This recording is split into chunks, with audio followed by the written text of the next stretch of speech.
Hey guys, welcome to TV Pilot Bootcamp Week 2. This class is going to be looking at developing a little further from our loglines that we worked on in the first week. So we're going to be finalizing loglines today, and we're going to be moving towards that full list of story beats, which is going to be the list of events that need to happen in your script in the general shape and order that they are supposed to go in. So in the process of this class, we're going to learn about structure, and we're going to start nailing down those major events of the story so that we have a shape of the narrative. Let's get going. So make sure your microphone is off and muted. You can click the small gray microphone icon in the bottom left-hand corner of your Discord screen. Make sure that is on most of the time, and if you're called on to speak, make sure you click it off to turn it off. There will be many chances for you to speak and contribute, and if you want to get into TV writing, you should get very used to sharing ideas and talking and participating and being very social. TV writing is probably the most collaborative and interactive and social form of writing that there is. In terms of the audio, if you right-click anyone's name, you can adjust their volume bar, the small blue bar that shows up. So if someone's volume is too high or too low, you can adjust it yourself on there. If you're watching on one of our other services like social medias like YouTube or Twitch, you can still comment. It sometimes takes me a minute to see those comments. But you should come join us on Discord. If you go to scriptcamp.net, you can get the link to join our Discord server and participate in this free Script Camp class. So what is Script Camp? We are a screenwriting community that's focused on helping you go from concept to idea to first draft to more polished scripts. So we have lots of free classes, events, and workshops like this one that you're in right now. And we have some classes for our supporting members, which are going to be the rest of the boot camps, the Writer's Lab, Advanced Lab, and classes and events along those lines. We are part of Skill Camp, which is a nonprofit organization that brings free and low-cost classes to help you learn skills to reach your life goals. We have new classes coming soon, free for supporting members, and we're going to have some public ones too, so you should drop by our new servers and say hi. We have Film Camp for filmmaking, Creator Camp for home content, or for content creation, Toon Camp for animation, which has weekly animation classes. We have Word Camp for novel writing and short stories, Design Camp for graphic design, and Lingo Camp for learning languages, and Code Camp for coding and programming, with classes on that one starting up soon too. So definitely stop by our servers. If you get a membership to Script Camp, that's going to include... I thought I had a slide for that. Sorry. That's going to include access to all of these things. Right now, Script Camp is our website that we operate from. At some point, there will be a Skill Camp website, so you should know that. You don't have to get separate subscriptions to each of these separate things. Your subscription will cover all of it. Some of these are still small and still growing, so you'll see as we are adding things to them, then they will get, start to get more members, and we'll start to make announcements. We'll usually make an announcement on this page as well if there's going to be something starting up soon. But this is at some point we will kind of change the basis of our organization, so it's more based on the Skill Camp website. But for now, you should just know that Script Camp includes everything. All right, here's a little about me. I don't think I need to go way too into this because this is class 2, but I'm a pro screenwriter who's been repped since 2017 and working in Hollywood nowadays, mostly in horror thriller and mostly in doing a lot of rewrites for smaller production companies, though I do have a thriller script set up at a production company in town. I teach the boot camps in the Writer's Lab, and I specialize in horror thriller, action, and dark comedy. All right, so here's what's coming up. So we have Pilot Bootcamp that's going to be Fridays at 6 for the next 5 weeks. We have a new feature bootcamp that starts Sunday, so this is coming right up like the day after tomorrow. Sundays at 11 to 1. These are all in Pacific time. That's going to be Sundays for the next 8 weeks. Script Analysis Bootcamp, we'll have new announcements for that coming soon. In the past, that's been on Thursdays. We may have a new time for it, but just stay tuned for that. We'll have more announcements about new novel classes coming up as well. We're going to have some free classes in WordCamp as we prepare to start up our new novel bootcamp. We have Animation Lab on Tuesdays and Coding Bootcamp Saturdays at 1 p.m. Also, we have many weekly events and clubs, such as Fantasy Workshop, which is Sundays at 5. We have Horror Workshop Tuesdays at 6, and just a bunch of other great groups, communities, and clubs that you can join. So definitely stick around and check some of these things out if these sound interesting to you. Let's get into this class. Oh, yeah, I think that this is sort of ending the series of, or we're right about to wrap up, I should say, the series of free classes that we were having at the end of the year. So our last one coming up is going to be the best protagonist for your story. We might change the name on that one a little bit, but we've moved that to Friday the 13th, so it's probably going to have kind of a horror theme. We're going to be like figuring out the best characters to match with different horror stories, something like that. We're working on the exact wording of that. But come by, that's going to be fun, and if you're a big fan of horror thrillers, then it should be right up your alley. And then, yeah, Sunday, day after tomorrow, stop by week 1 of Feature Bootcamp 2. That will also be a free class. These bootcamps are going to take you from idea to first draft, or if you're bringing a rewrite to this, which I suggest if you're choosing between projects, go with something brand new and original. But if you are bringing a rewrite, then we're going to go from rough draft to more polished rewrite. And by taking a bootcamp, you should kind of understand that you're going to have to do you're going to be doing a more substantial rewrite, like kind of a page 1, as we call it. So just be prepared to substantially change the work if you are bringing this to a bootcamp. But in any case, you should mostly be bringing brand new original ideas. We're going to go through them with our step-by-step practical method in these 2-hour weekly classes, where we will go through for 6 weeks. On this pilot course, we're going to write from beginning to end of either a half hour or a full hour long first episode of a theoretical TV show that does not exist and almost certainly will not exist, and we all know and accept this, and we are going to use this as practice and a tool to get better and a stepping stone to writing better and better scripts over time. So we're not approaching this with our dream show that we have to get made, that we've wanted to make since we were a kid, or the show about your father's life that you need to get it right or else he'll be so deeply offended that he'll disown you. We're trying to pick newer, fresher ideas that you can start to approach the process of getting better at writing as like going to the gym and running laps. So pick some fun, weird, new idea that you don't think would ever get made. That's all totally fine. And just be prepared to write a lot of scripts to get where you need to be. But this course is a great place to start. What else do I want to say about the boot camps? Yep, so 8 weeks for feature, 6 weeks for TV. In the past, we've done shorter boot camps like short film, sci-fi, or pitching, things like that, which have been in the 4-week kind of time slot. And we did a 6-week playwriting boot camp as well last year. And our longest one is 12 weeks for the novel boot camp, which we just wrapped up our first one of those. So a new one will be announced pretty soon. Any questions on the boot camps or on anything script camp related before we go into today's course?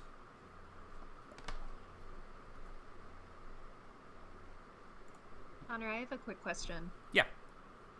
How often do these boot camps happen? Like, when is if I don't have time to do the feature one this time, when can I expect another feature boot camp to happen? So it's since the TV one is 6 weeks and the feature one is 8 weeks, they cycle pretty much like every time that it concludes.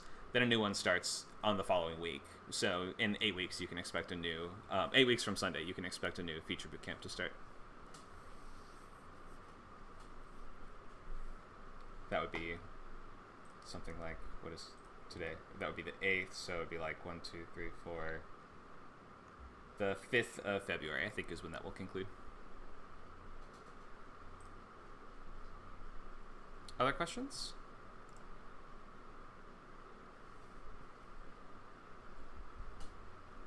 All right, if there's no other questions, let's get into the bootcamp today. So hopefully some folks who were here last time have come with an updated and revised version of their logline, so we're going to want to make sure to try to get those over the finish line into the sort of like concretely done stage today. So we'll have some feedback on revised loglines as we're moving forward. If you haven't yet done that, I would be furiously doing that now.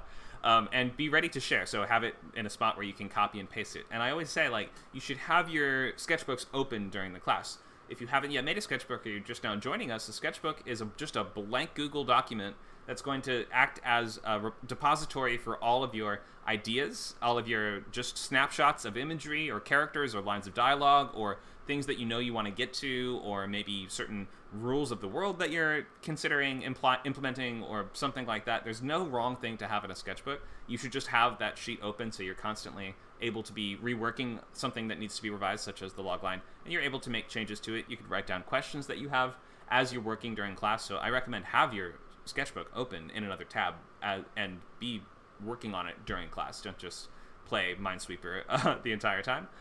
So be ready to copy and paste that when we get to that section. So if we can maybe just have a brief reminder, the things that we were putting at the very top of our sketchbooks last time, the first sort of couple things that we should be working out for our show, The first thing is the title. If you already have an idea of what the title would be, then you can just kind of give us that front and center. If you don't have a title, that's okay, but just be thinking, because the title is often a really key part of the premise of a show. Like, if you don't have a great title, it may be that the premise isn't like the hook isn't clear enough. It could be.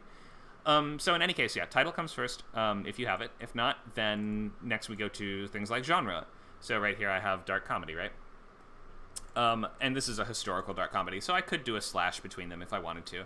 And we're not picking more than 2 genres, definitively. So try not to give us, like, it's not a horror, comedy, western, musical. Just pick 2 things that are most predominantly describing what we're getting into here. Then afterwards, we have our time slot. That's going to be, for me, 30 minutes. So your options are basically 30-minute or full hour. And then afterwards, I'm writing down the continuity format, which in my case is status quo, which is the opposite of premise-based show. This is just referring to the idea of status quo means things reset to the way they were every single week, so we don't really have to watch them in any particular order. This is things like How I Met Your Mother and Seinfeld and Friends and Law & Order and CSI. And then we have things like Lost or Breaking Bad or The Sopranos, where you have to watch every single episode in order. Those are called premise-based shows.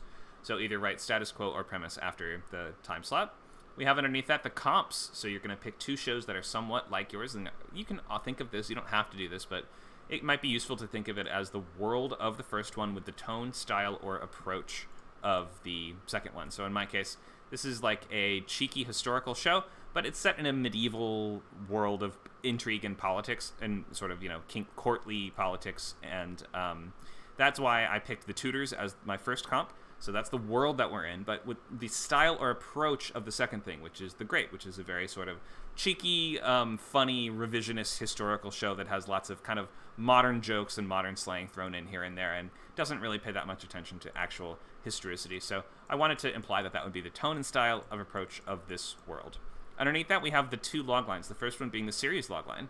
The series logline is expressing what we're going to be doing throughout the course of this entire show, so it's more just like a description of, in the case of status quo, the types of situations that your main character is going to be getting into, that your cast of characters are going to be getting into week after week. But if you can frame it still in terms of the main character, then still try to do that. If it doesn't tell us much just to say a group of friends, whereas it's more helpful if you're like this guy and his group of friends. That's just like a little bit better.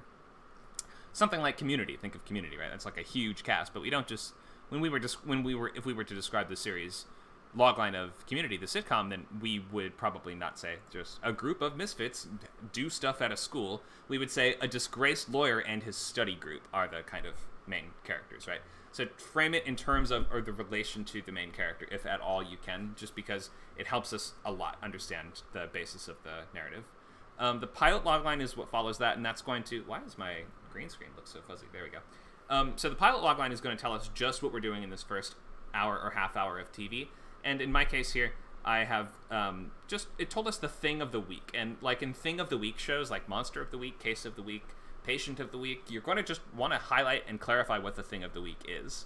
So in this case, the fool stumbles upon a conspiracy to overthrow the king, brewing amidst the night staff of the castle, a plot he must infiltrate and neutralize. So that is the problem of the week that the jester has to solve in my pilot.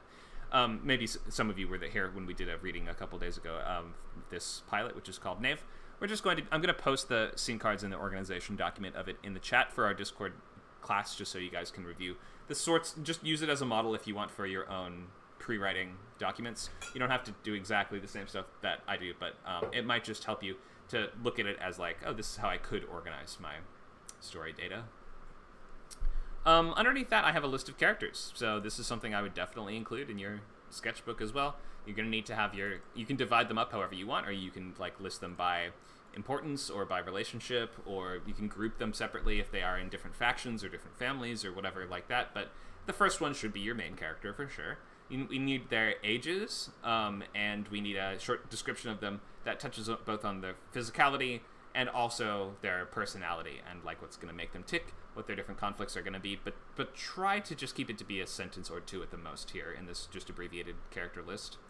And here I've separated it into most important characters, and then we have kind of secondary characters too, which you can do if you want. Not a huge deal, but we need a definitive list of your cast. It's just really helpful to have in the sketchbook. Any questions on anything I've talked about so far before I proceed and we go more into things like structure and the plot itself. Do you guys all have something that looks like this, sort of?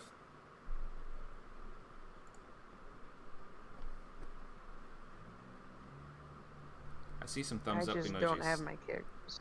Go ahead. You don't have characters? Well, I have the characters. I just haven't written down the list properly. Okay, cool. But at least at the bare minimum, you have the genre, the time slot, continuity format, comps, series logline, and pilot logline.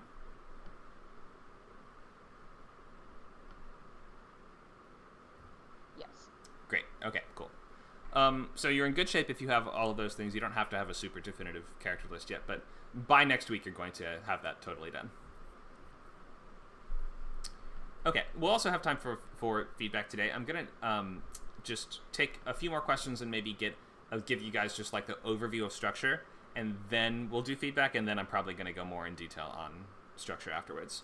So let's start with just any more questions on just these things here that I've listed. Is everyone really sure they understand all the basics of the stuff I just mentioned? So just one more time, that was genre, or combination of genres. We have time slot and continuity format, comps, series logline, and pilot logline. That's like 5 separate things. But does anyone have any questions at all about those?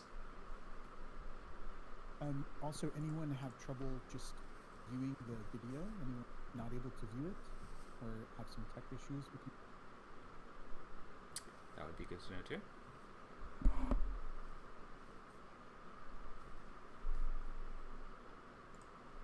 I think everyone's got it.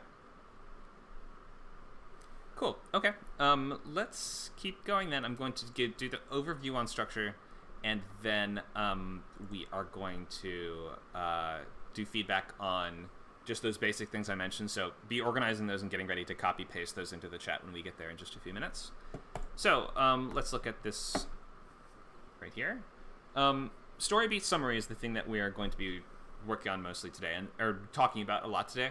And this is the thing you want to finish by next week. So if you wanted just a preview of what the kind of homework is for next time, you're going to be coming up with a sort of skeleton for your entire plot. So the major events of your story in the order that they need to go in. That is what we call the story beat summary, which is comprised of story beats. Those are like structural moments that have certain rules that they fulfill. We're going to go much more into that.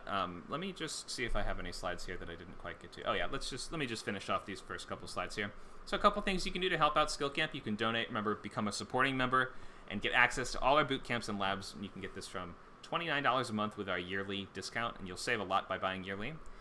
You can volunteer. If you know a skill or language you'd like to teach, you can contact me or our co-founder, Nacho, on Discord, or you can send an email to connor@scriptcamp.net. And you can tell your friends. You can refer somebody, and you'll both get a free month of unlimited subscription and a free month of Arc Studio Pro, which is a great screenwriting software. If you still need to enroll, you can buy the class on its own at scriptcamp.net/classes. Take note that this one that you're in right now, this one is free and open to the public. But if you'd like to be in the rest of the bootcamp, you should sign up. So you can do that, scriptcamp.net, or you can start your free trial for unlimited membership, which is going to, like we mentioned, have that 40% discount if you buy yearly. You can get that at scriptcamp.net/membership. And if you plan to enroll but haven't yet signed up on the website, you can vote yes on our poll in the chat to get immediate access to the bootcamp channels and join the discussion. So check the chat and scroll up just a tiny bit, and you'll see a list of a poll with a bunch of blue numbers at the bottom. If you want to sign up but have not yet done so, you can click that number 1, and you will get instant access to all those chat channels, and we can give you the Discord permissions of the members that members have. There's also a message there in the chat that has more info on how to enroll. Okay, let's proceed, and let's do that overview on structure that I mentioned. So, here we are. So a couple reminders just before we jump in. First draft in 6 weeks. Will this draft be good? No. And that's okay. First of all, if this is one of your first couple scripts, it won't be good just because people's first scripts aren't good, because people's first anything isn't good. I'm not sure why anyone would think otherwise, but sometimes people get very obsessed. They're like, it has to be a masterpiece. It has to be good. I mean, artists are like this, and we're all here because we are artists, and we think a little bit like this. So just try to remove from your mind the idea that this has to be good, and give yourself permission to do something kind of weird and different, or something kind of wacky, or something fun, and something that you don't have to get absolutely perfect. in order to, honor your father's legacy or whatever it is. So we're going to go right into structure here. So what is structure? Structure is just the organization of the events in your story. It's just going to be the events that occur and how they relate to each other. Without structure, a story is just a list of occurrences that would probably be described as, and then this happens, and then this happens. It's like, what is a story? Well, it's a list of related occurrences, isn't it? If you say so, even like almost anything can be a story. And I think we all have people in our lives that are really bad at telling stories, because you really notice when someone's really bad at it, because the things won't, like, one thing won't lead to the next thing. If it's somebody just telling you random stuff that happened in their day, it doesn't really feel like a story as much, unless you do certain things, like you say, in the morning I did this, then in the evening I did this, and then late at night I did this. That at least has the progression of beginning of the day to the end of the day, so a sense of progress to it.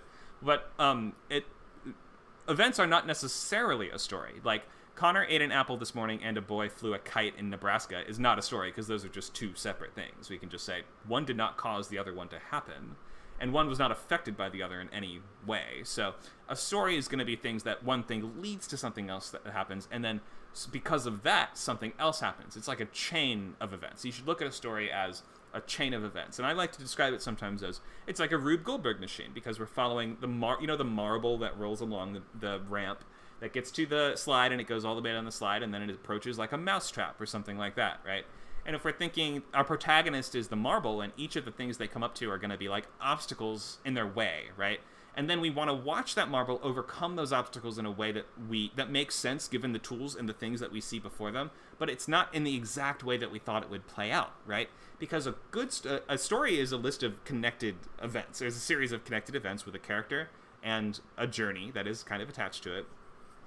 But the thing that's going to make a really good story is events that feel like they are, logically leading into each other and building in intensity, and they have emotion that are attached to them. It's not just like watching machinery of the plot unfold, but you can think of it as this, just like, if it helps, as this, your protagonist is the marble going down the ramp, and then they bump into the mousetrap, and we're like, how is the marble going to get past a mousetrap? And then it causes, the pizza cutter to spin, and then the cheese grater tips over and knocks over the tape, and it knocks over the dominoes, and we're like, oh wow, I saw all those pieces, I just didn't see how they would all fall into place together yet. So this is just like, I'm just kind of telling you very broad storytelling theory here, but I find it useful to think of this, the marble going along until it hits the obstacle, and then you realize, oh, that marble is going to have to overcome that obstacle in a non-traditional way. How is it going to do that? So maybe start to think in terms of structure as we're following the marble from scene to scene, and each scene is going to have some interesting obstacle in it, right? Like that mousetrap or the slide or the dominoes. And then when your marble bumps into them, sometimes the first thing that we think happens won't, right? And it's going to have to find a way to tip over the dominoes or to spin around the pizza cutter or whatever it is that your character needs to do to overcome that. It unfolds in ways that are unexpected but also make sense given the tools that we have been, or given the the elements that have been presented to us. So let's look at just some general ideas on structure. So this is not really like intended to hold you back or keep you down. This is really to help you, and by understanding this really well, by having a great understanding of structure, you will kind of unlock the ability to manipulate it. I guess if that makes sense, that sounds like I'm talking about a video game now. But you will kind of, by understanding it well enough, you'll be able, it's easier to take it apart and to move things around, in the same sense that if you like take apart a radio or something like that, you can see why all the pieces are there, and suddenly you won't be like, well, do we need the speakers? I can take those out, because you know that there are speakers and what they're for. And if we take them out, then we're going to have to hear it some other way. So, not to belabor the metaphor or anything, but I think you see that by knowing structure really, really well, you sort of gain the aptitude to be able to subvert it and do crazier things with it and twist it into different shapes. And, like, I have never written a script that has not followed very, very strictly plotted 3-act structure. But I have written some very weird, crazy scripts at the same time, and it's like, it doesn't stop you or preclude you from doing the fun, interesting, crazy things that you want to do. It doesn't mean your story will be predictable, and if people can kind of a little bit predict what's going to happen in your story, like we can sort of tell what's going to happen like a scene before, that's actually a good sign. That's not a sign that you failed, that's a sign that your story is followable, and it should be followable, and we should be giving the audience enough clues to put together the answers for themselves. So don't take it as necessarily a terrible sign if your story's like, your audience can kind of figure out the answers as we're going through them. They're intended to be able to tell where things are going a little bit. So I know that's kind of tough to manage, that balance between, we want to see the marble overcome the mousetrap in an interesting way, but also, like, we don't want to constantly be blindsiding the audience out of the blue with crazy stuff that seem congruent or germane with the rest of the story. So that's the balance that we have to strike, where you're going for things that make sense, and that, like, once they happen, they seem obvious in retrospect. And I know that sounds almost impossible, and that's because writing a good story is really hard. But what you want to do is think of how can your character solve these problems in interesting ways that they uniquely would attempt to solve those problems. So we're looking for a specificity of tactic, and we're looking for characters that attempt to solve problems in interesting, fascinating ways that either we ourselves could never or would never do. Like, we're looking for things conflicts that we can understand or relate to, but people trying to solve those problems in ways that we can't or wouldn't. Like, that's what usually makes movies and TV shows interesting. You can, in theory, also just have a story that's very realistic and only sticks to things that you yourself in your real life would do in theory. But generally, part of the appeal of storytelling is that we're here to watch characters in situations that are not our own and worlds that are not our own, but they still want things that we understand. If your main character wants something that the audience doesn't even think they can begin to understand why someone would want that, you're going to lose them really, really, really quickly. So that's why we kind of, like, although we can look at, for instance, Jason Voorhees the hero of the Friday the 13th movies? Friday the 13th is coming right up, so I thought this was relevant.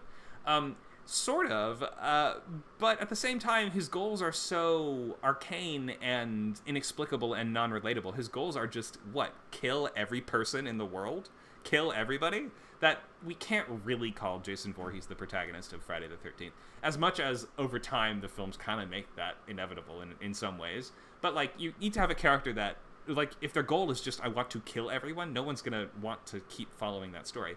We're looking for a character with a goal that we can at least see, even if we ourselves don't want that thing right now, but we can see, okay, I have wanted that in the past, or I have a friend who wanted that, or something. It's got to feel like a goal that we can get behind and root for. And you're going to have a lot of your best success with, and this is, I talk about this mostly in relation to features. You're going to have a really good success setting us up to follow and invest in a main character's journey that you would be insane to not root for. Does that make sense? And I know that, like, flawed anti-heroes are very in style right now, and things like that. And you can still maintain that idea even within the idea of flawed anti-heroes to some extent. But think, like, who would you be crazy not to root for? And that's gonna kind of cut off the note a little bit that you'll get sometimes, which is, I just couldn't get invested in the protagonist's journey. And if you've given them a conflict that you can't instantly root for them, you've probably just calibrated something a little bit wrong. Because you can almost always change a little bit of their background or motivation or something so that, of course, we'd root for them. It's like you make the main character a hungry child. I did this with my script that I broke in with. The main characters were starving children. Of course you're going to root for starving children. What are you, a psycho? Like, of course you are. If your main character is a puppy, of course they're going to root for your main character. Or let's think, it doesn't have to be something cute and adorable. Think, like, what about John Wick, right? Is John Wick an incredibly complicated story? No, but everyone can relate to someone murdered my dog and now they're gonna die, right? Like, everyone wants to protect their dog. It's not really wish fulfillment because we don't wish that someone would do that to us. But if they did, then it's fulfilling the wish of the ultimate revenge you would get for someone messing with your dog, right? So you'd be crazy not to root for someone trying to get revenge for someone murdering their puppy. So you don't always have to stick to that. Like, characters with complex and very multifaceted motivations can be interesting in their own ways, but they're tricky to pull off. And especially in my genres of choice that I mentioned, so like action, horror, thriller, you're gonna be best off picking a main character that has a goal that is like it would take an audience actively, like, going out of their way to root against them. I hope that makes sense. And that's just my personal guidance and opinion on this. That's not, like, hard and fast rules. If you have some character that's doing something that we're, like, repulsed by in some way, maybe that it has its own kind of appeal to it. In movies like Nightcrawler and stuff like that, right? Where it's like, that guy has its own kind of charm, or what's his name, Patrick Bateman, or these characters that have their own sort of, like, slimy, you can't look away kind of quality to them. Can be really interesting too, but that's really hard to pull off. So you probably want to go with the main character that has a goal that we just cannot help but relate to, and you can't help but root for, because you'd be crazy not to. Any questions on anything I've talked about so far, just on these general thoughts and caveats? I know I kind of drifted a little bit from structure and into character a bit, but they are very, very intertwined.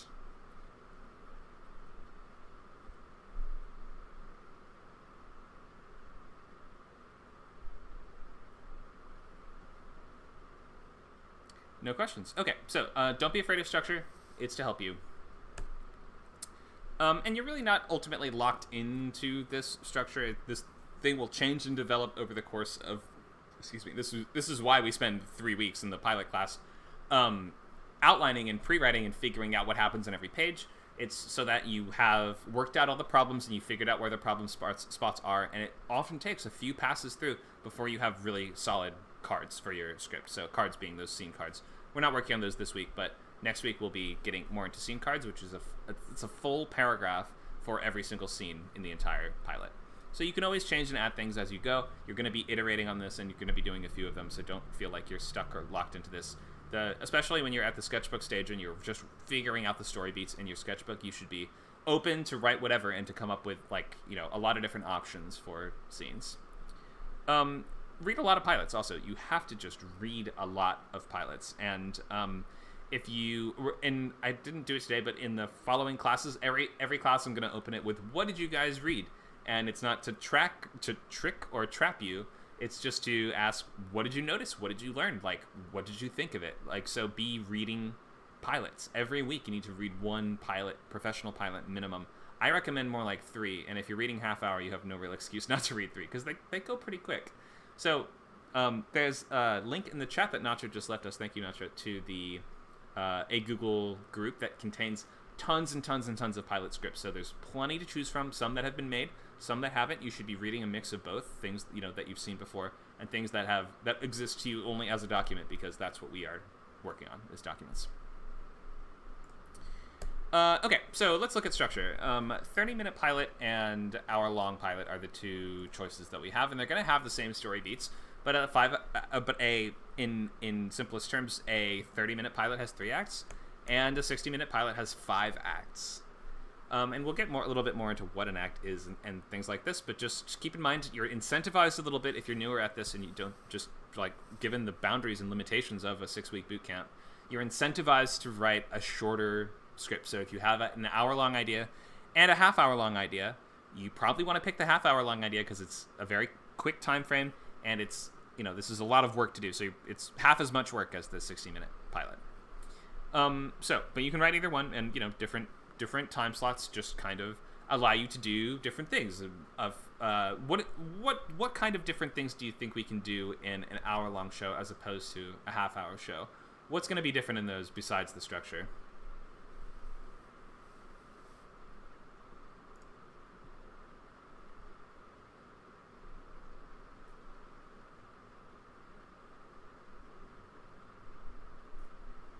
Feel free to weigh in the chat or unmute and speak out loud.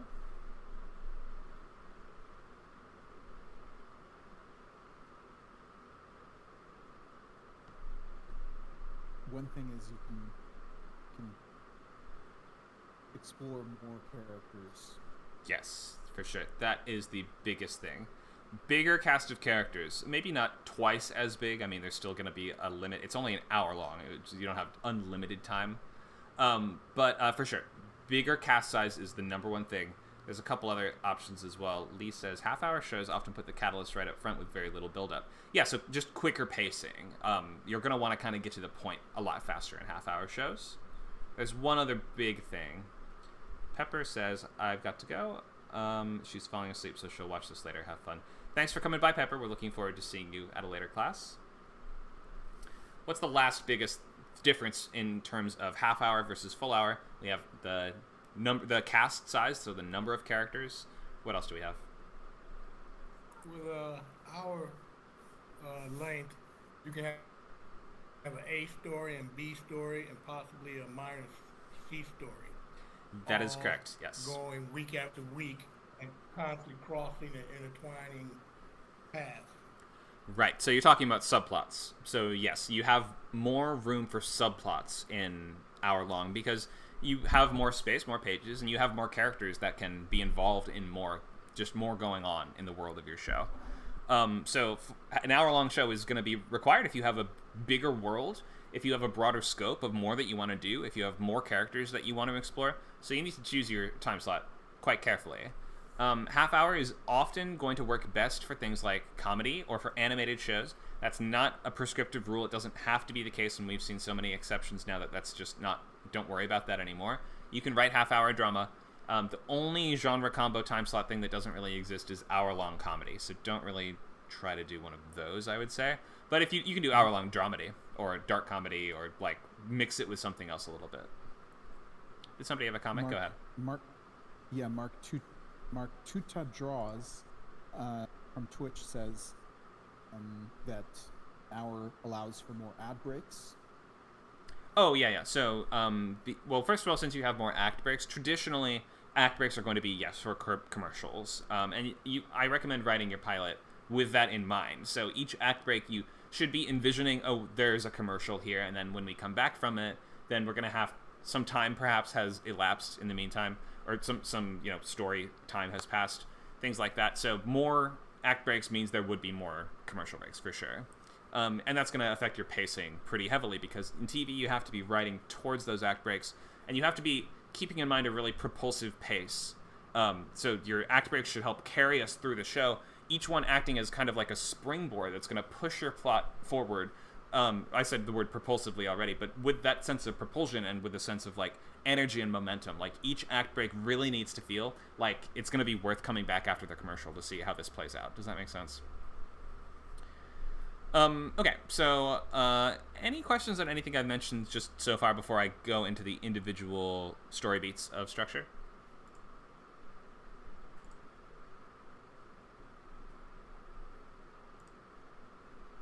Actually, I said I'd do feedback after the overview, didn't I? Let's do feedback, and then I will go in more into I'll drill a little deeper on the individual beats here. So feel free to post in the chat, share your log lines that have hopefully been revised after last week, and your title and genre along with them. You can also include things like the time slot and format if you feel that's especially relevant. So go ahead and share those, and I will be able to give you guys some comments. And we're going to try to have finalized log lines by the end of class today.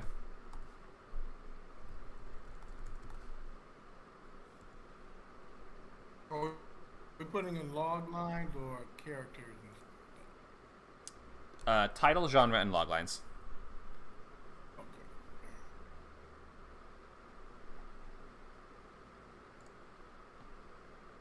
Thank you, Lee.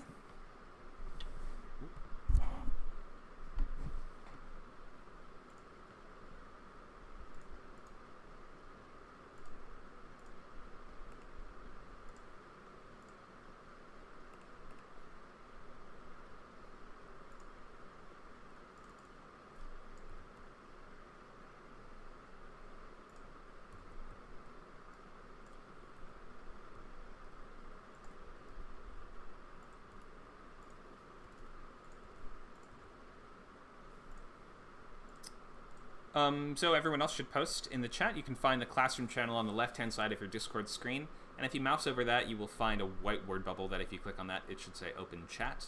That'll open the chat bar on the right-hand side of your Discord window, assuming that you are on a computer and not on an iPad or iPhone.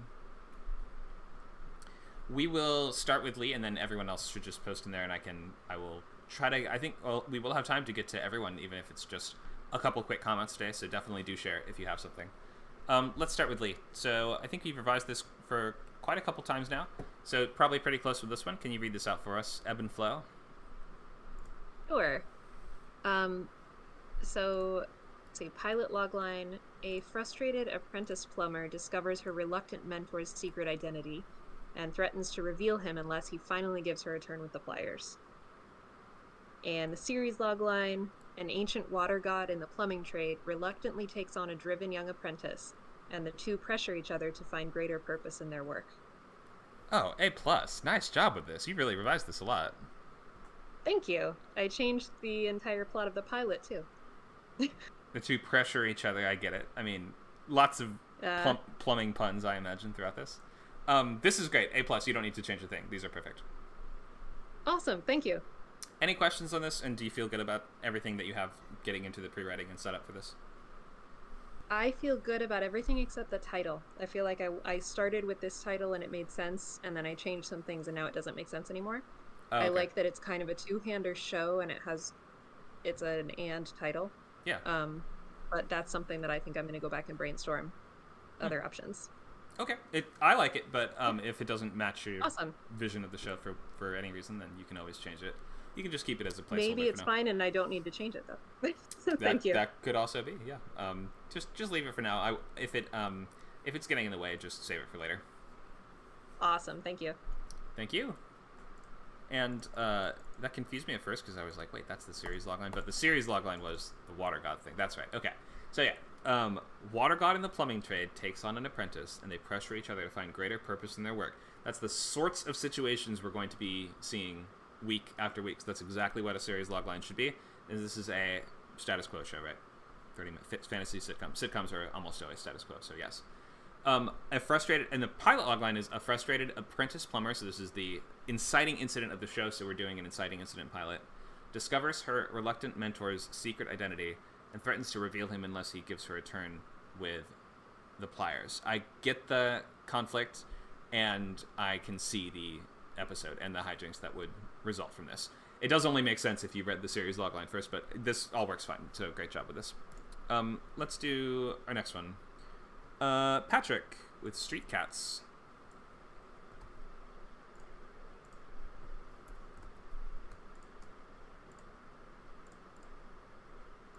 Do you want to read this out for us, Patrick? Yeah, okay. Series logline, 3 BFFs in inner city elementary school, fight, scheme, and have fun in order to survive the oppressive world they're aging into. And the pilot is just a day before the school year starts. A 12-year-old girl, mostly exhausted from dealing with her mom, urged her best friends to unite all the adventures she intended for the summer. 3 BFFs in an inner city elementary school would not need to be capitalized here. Fight, scheme, and have fun in order to survive the oppressive world they're aging into. Okay, so that means that the conflicts are going to revolve around them coming of age and clashing with the world that outside of school or after school. Is that right? Or, go ahead. The world they're aging into. In school and out of school. Right. Okay, I think I see what you mean. So, but when you say they're aging into, what does that mean exactly? So does that mean like they're going into middle school or something like that? Yeah, I guess like you know, there's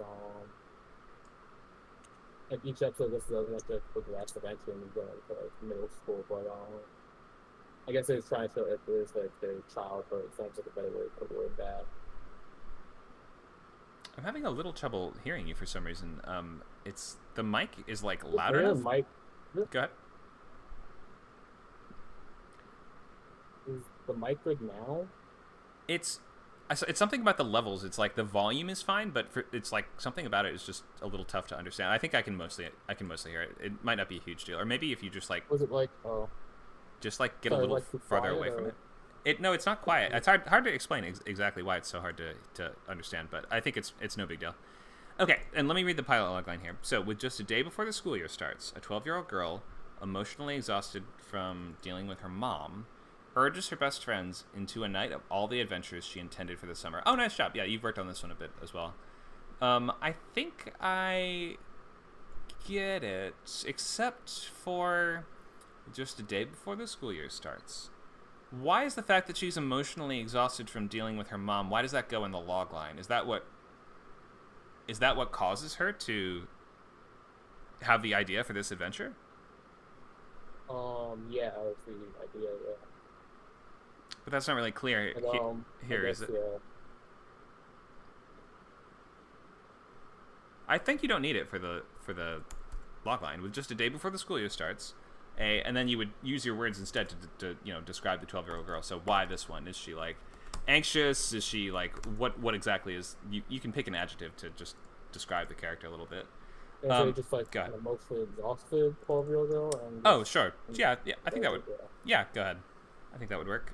She urges her best friends into a night of all the adventures she intended for the summer. Yeah, I get it. So in this way, the inciting incident is the time is running out. Like, they have only a day left of summer break, basically. And then she's going to try to pack in all the crazy adventures they wanted to have on that day. Okay, I think I get it. So yeah, just change that part in the middle a little bit. We don't need to know about the fight with the mom. You should use those words instead to describe your character. Besides that, I think this looks really good. Okay. All right. Any questions on this one? I guess like you're just commenting about in the series logline about like their aging, like the line they're aging into. Like I want to add like something about like sort of the theme of like aging and like it's like we have like aging kind of coming of age. You know, any advice for like incorporating theme into a logline, or is that something to incorporate into a logline? Not really. The theme should kind of just be No. be apparent. The theme should be kind of just like it should suggest itself from the logline. We don't need to. You don't need to clarify exactly. Like we get that it's a coming of age story from just the basic setup of it. I would be a little. So like, Go ahead. So should like try to describe like an action that would lead to a theme. Well, maybe if in you loglines either way, or... maybe if you just like were a little more concrete with it to survive the oppressive new world of like, you know, middle school, something like that. Just like clarify what are they aging into. So we don't, because you don't tell us their ages here. Tell us they're in elementary school. Are they going into the next grade up, or are of course they are, because that's how school works. Right. Okay, so yeah, maybe just clarify what specifically it is that they're going into. They're going to have to survive middle school, or they're going to have to survive 5th grade, or whatever it is like that. And if you don't tell us what the world they're aging into is, we're just not going to know. So yeah, Okay. I would just be a little more concrete. Okay.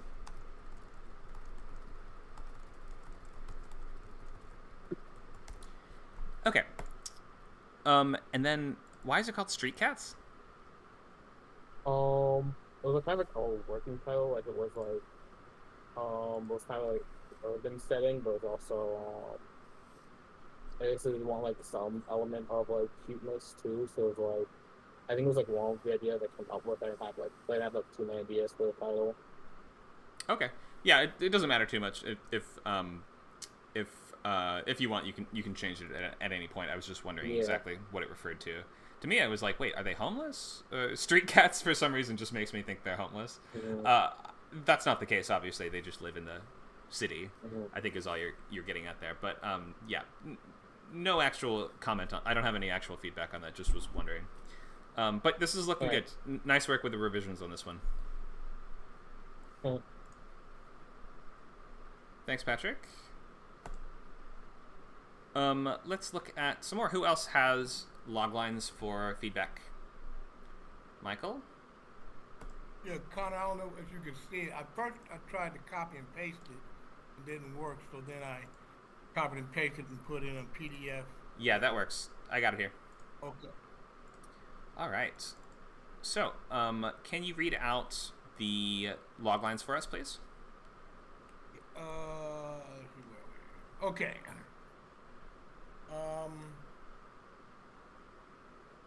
Okay, I gotta find it on my laptop. You be patient with me. Oh, you're good. Oh, man. Okay, the log line. Okay, so 60-minute. The premise is format procedural, evening drama, crisis of the week, series log line. Public school students survive the system, each other, and their families. This pilot episode, bullies pick on victims and are hospitalized. A teacher is falsely accused by Board of Education employees and a parent. Okay, nice. So those are two separate storylines in the pilot? A story and B story. Okay. So for a log line, I mean, it's good to have an idea of what your A and B story will be just in general, but for a log line, we don't have room, so you have to just tell us the A story. So cut this to just the first one, and you can kind of like imply. Bully. Yeah, just stick with the bully thing for now, and we only have a limited number of words that we can use in this. It's like it's got to be one crisp, clear sentence. So you want to make sure to tell us the main character. So start on your main character. when he gets, targeted by bullies and beats them up or whatever, when he hospitalizes a bunch of bullies, a blank main character needs to do what? So focus on the A story for the pilot logline. The series logline looks pretty good. I think that just if you can be a little more specific, like all we have here is public school students survive the system, each other and their families. I pretty much get it, but is this in a specific part of the country? Is this in a specific state? Is this a specific city? Maybe if there's just like something Chicago. else. Oh, Chicago. So Chicago public school students. That helps a little bit. I would put that in the series logline for sure. It's called Chicago Ed. Gotcha. Okay. Yeah, I think that the series logline is working pretty well. The pilot logline, be specific and focus on the main character. And usually the format for this is going to be something like, when inciting incident, an adjective protect. I'll write this down if you haven't seen this before, but it looks like this. It's like, when inciting incident, an adjective protagonist. And we don't need the names, so you got to pick the adjective carefully so we understand who the main character is. Must conflict before / or else stakes. So try to format it like that as best you can. It doesn't have to be exactly like that, but those are the questions that we'll have in mind for the pilot logline. And really zero in on that A story and make this feel like this is the most important thing in the episode.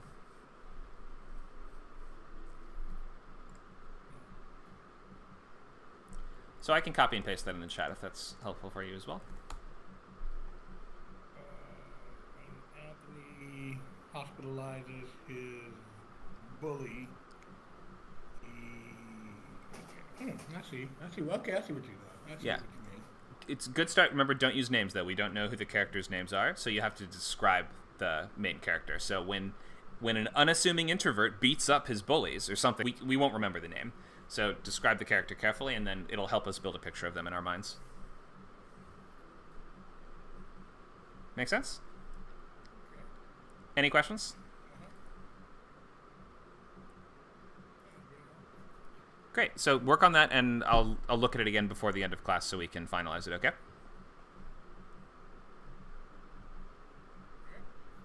Thanks, Michael. Does anyone else have log lines and stuff for their show, genre, title for their show they want to share? Michael, would you mind clicking the mute button on your mic, please? I'm just hearing a beeping sound from, I think, a phone. Thank you. All right. Anyone else? Here's one. John Jr. John, do you want to read this out for us? Yes. Hello. Hi. Hi. The title is Super X. In the series log line, a small town pharmacist, Kelly, leads 2 lives. Day, Jack fills prescriptions, and by night fights crime as a superhero. Okay. And that's the series logline, right? Do you have a pilot logline, or Yes. are you're still working on that one? Work in the pilot log line. Still working. Okay. So let's just look at the series logline for now. I like the title. A small town pharmacist leaves 2 lives. By day, he fills prescriptions, and by night, fights crime as a superhero. So maybe just... It's okay if you don't have all the answers to right now, but maybe just answer some basic questions for me if you can. Why is this different than a garbage man is also a superhero, or a gardener is also a superhero, or, like, why is his job... Help me understand the hook. Why does the fact that he is a pharmacist play into his superheroic antics, or why does it complicate it, or why does it make it more interesting, or help me out?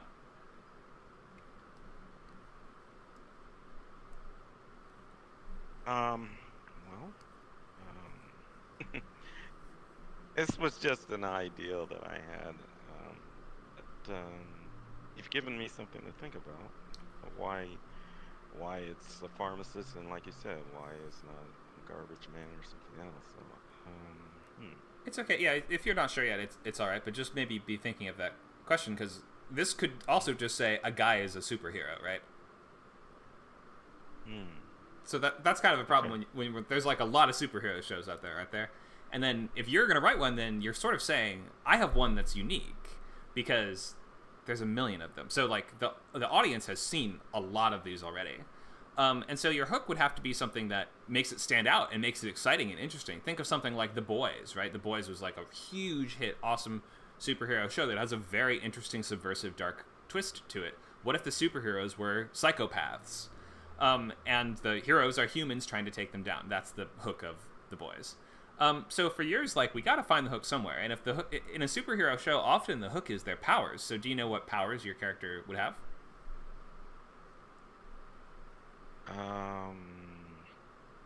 Well, it's okay if you're like not. I said, yeah, it's totally fine if you don't know yet. I do have no idea.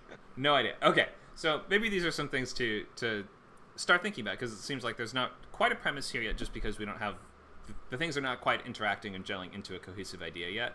But you can use this as the start. This could be the basis for a show easily. I mean, I could think of, if he's a pharmacist, does he have some kind of chemical-based powers or something like that? Or medicine-based? Can he heal people? Or can he, like, drug people with his mind? Or can he, like, did he take an experimental pill from the pharmacy that he wasn't supposed to take, and that did something to him? Or, like, is he able to, like, is he able to do something with the pharmacy itself? Does he start selling superpower pills from the pharmacy? Like, try to find something that just makes us lean in and go, oh, that sounds awesome, I gotta check that out. Okay. See where you're going. And often the hook in a superhero show is going to be the main character's powers and the villain. The villain is usually going to be a big part of the hook, so think carefully about the villain. Unless it's just going to be, well, like, often these shows are villain of the week. Like, if this is something like The Flash, like, I'm sure you've seen shows like The Flash, or The Arrow on CW, where it's like, there's a villain every week, but they also have these big overarching villains. And since your pilot, you're only going to, remember, we're only getting a pilot, really, you're not going to get to write other episodes. You might as well just use the big bad in your pilot. So think carefully about who's the villain that I want to start him off with. Is it somebody that he's going to have some kind of relationship with? Or that this might just help you, inspire you, and plant some seeds that are able to grow into a more compelling story. I do have a question though. Sure. Is it? I noticed. I mentioned the name. Is it necessary to mention a name, or can I just leave that out?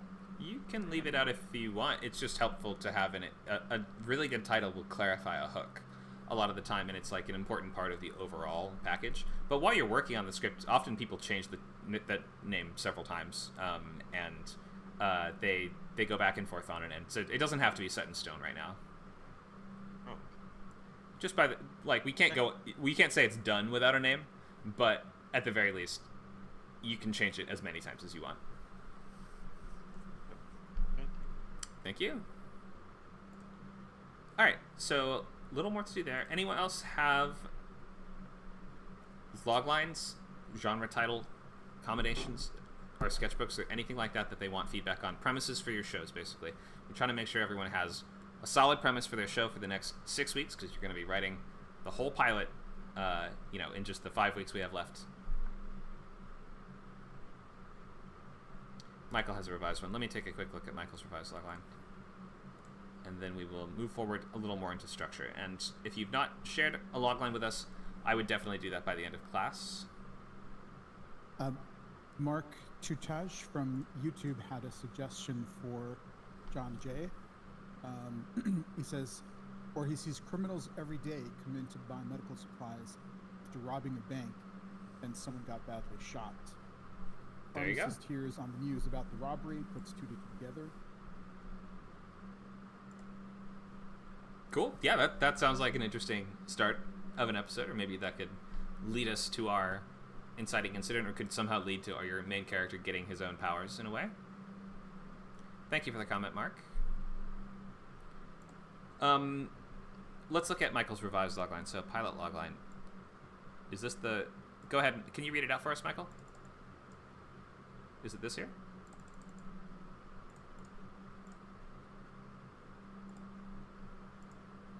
Yeah, okay. The 17-year-old hospitalizes a bully. She and his family prepare a legal defense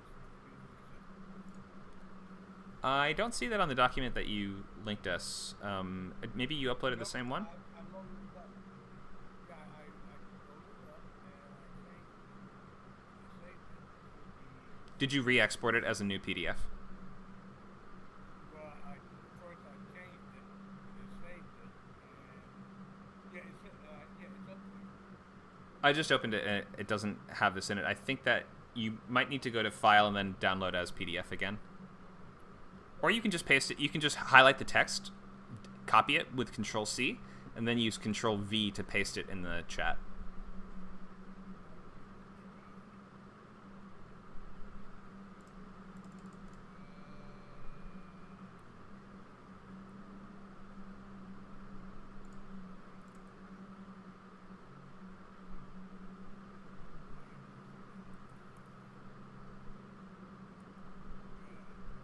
There it is. Okay, great. Yeah, I see it. Thank you. And let me put it on our document here. All right. When a 17-year-old hospitalizes his bullies, he and his family prepare a legal defense for using excessive force. Okay, yeah, good. This is a clearer picture of the A story. Nice work. So just give us an adjective for your main character. So we want a sense of who your main character is. Is he the kind of people that beats people up? Is he the kind of person who beats people up all the time, or is he like a shot? Go ahead. Okay.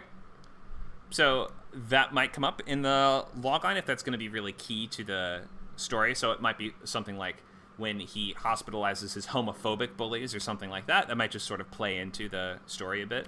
But we can't just use, gay is not a sufficient adjective to describe a main character, so think of his personality, right? Is he an introvert? Is he an extrovert? Is he a popular? Is he not popular? Something like that is just a nice place to start. And then that'll give us a bigger sense of the irony, right? Because if your main character is not a fighting type, then the fact that he got into a big fight, it was going to cause a lot of clear conflict for the episode. So think of how you want to describe your character. You only need 1 or 2 words. He and his family prepare a legal... Go ahead. Semi-popular. So, what is semi-popular, though? I mean, aren't you... It's usually going to be clear if we're saying someone's sort of something. It doesn't always click as well for a logline if they're just kinda a little bit... Oh, well liked. Okay, sure. Okay, that is good to know. It's just not if you can describe them in terms of his personality. So think of like, why is he well liked? So like when a charismatic and popular kid is beaten up, something like that. That just gives us a sense of who he is as a person. Do some thinking on that, but you're close. You're almost there.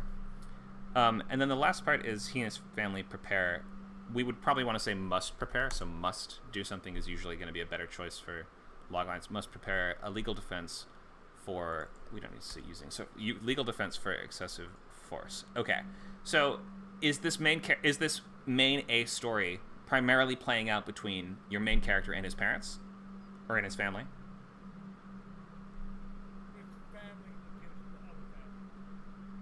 Oh, against the other families. I see. Mm-hmm.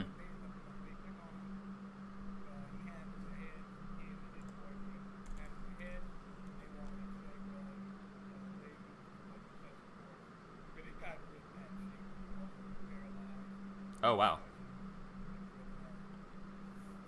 I see. Okay.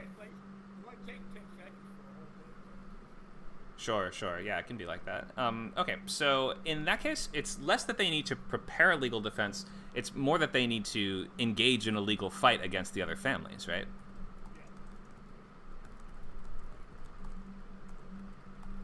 Something like this. You don't want to... I've said the word bullies twice as I read this out, but try not to repeat a word if you can. But his attacker's family, something like that. And we want to avoid describing too much in terms of just the beginning of what they're doing. If it's like saying your main character needs to get a sword to go fight the bad guys. Well, what he really needs to do is fight the bad guys. So you can almost always skip to the important part of the conflict and highlight that up front. So I think this is looking better. So when charismatic, popular 17-year-old hospitalizes his bullies, he and his family are forced to engage in a legal fight against the attacker's families. Okay, he and his family must against his... I guess I would just say against his attackers. Okay, I think that something like this is going to be a really clear picture of the plot of your first episode. Nice work. I'll paste that in the chat if you want to use that. And you're almost there, so just find those last couple words and tweaks, and then you'll be good to go. Thanks, Michael. Yep. Oh, just the description for the main character. And then if you look in the chat, I just pasted the revised version that we worked on, so you can copy and paste that back into your own document if you need to. Okay, thanks, Michael. Anyone else?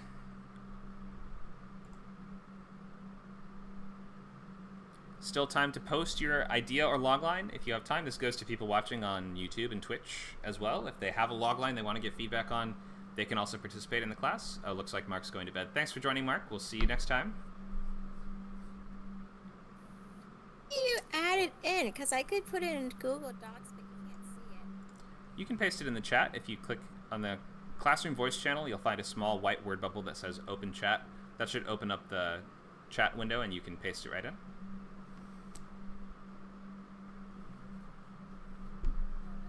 thanks. Sure. I haven't written a series logline, but my pilot logline was reviewed by William Rabkin. He's a showrunner of 4 series. Okay, great. I'm glad to also review it if you'd like to share.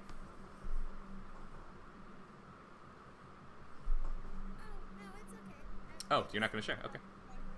But he said that my first script was good, which is surprising considering usually it's not. Right. I just don't know. Okay, great. So we're going to, if no one else has anything to share, then we will continue to the structure portion. And you should, if you got feedback or you're still working on that logline, then you can share it by the end of class. You're going to try to get that finalized by the end of class. Okay, where are we with this? So we should look at structure. All right, so I gave you guys the overview of pilot structure without getting into the specifics of the beats, but the nice thing is that it's very mathematical. Every act is going to be a certain number of pages. We know exactly how many pages we want. And basically the total that you're going for is 30 to 35 pages for a half hour. For hour long, you're going for 60 to 65 pages. There are occasional examples of proscripts that you see that violate this and come in over or under that, but generally 60 to 65, 30 to 35 is like what contests will list as their cutoff pages, so this is mostly what you want to do. We have quite a few little moments within this, though not all of these are always going to play out the exact same, and there's some variation in this. There's some different styles, and over the years, plotting and structure conventions just change. So if you go back and look at a show from the 70s, it might have a totally different structural feel to it than shows now. But this idea of 3 acts is going to be really pervasive in all of Western storytelling. In half hour, it's really simple because each act is 10 pages long. You have room for a cold open if you want it, and then a stinger at the end if you want it. You don't have to do either of those things, and you can just extend some of your acts by like a page or 2 each if you don't have them, because as long as you get up to 35 at the max, you're going to be doing okay. For the half hour, let's go through these different pieces here. So we start with the cold open, and that is going to be, I think we all have seen this even if you don't know what this is called before, but this is like, imagine the show opens with no credits or anything, like we just fade up on something happening, and this is usually going to introduce the conflict for your pilot episode. If this is like a murder mystery show, then the cold open is almost always going to be someone gets murdered in an unusual way. And then after we come into Act 1, your main characters are going to be like, they find out about the case and they come to the crime scene to investigate. So cold open is often going to be setting up your A story of the episode. We can open with the villain. Opening with the villain in the cold open is very common for a lot of genres of show. It's nice to think of maybe open with the problem. Open with the big problem.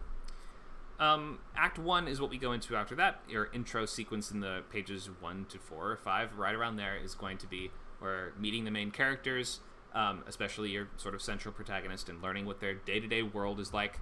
And if this is like a job of the week episode, this might just be the detectives are at their office getting coffee in the break room before they go in for their briefing.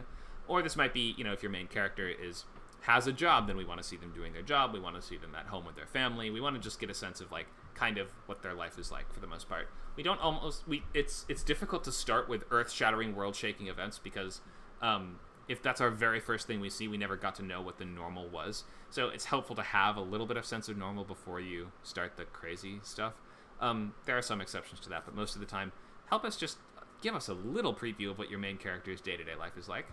And that doesn't mean it has to be boring. It should still be interesting, of course.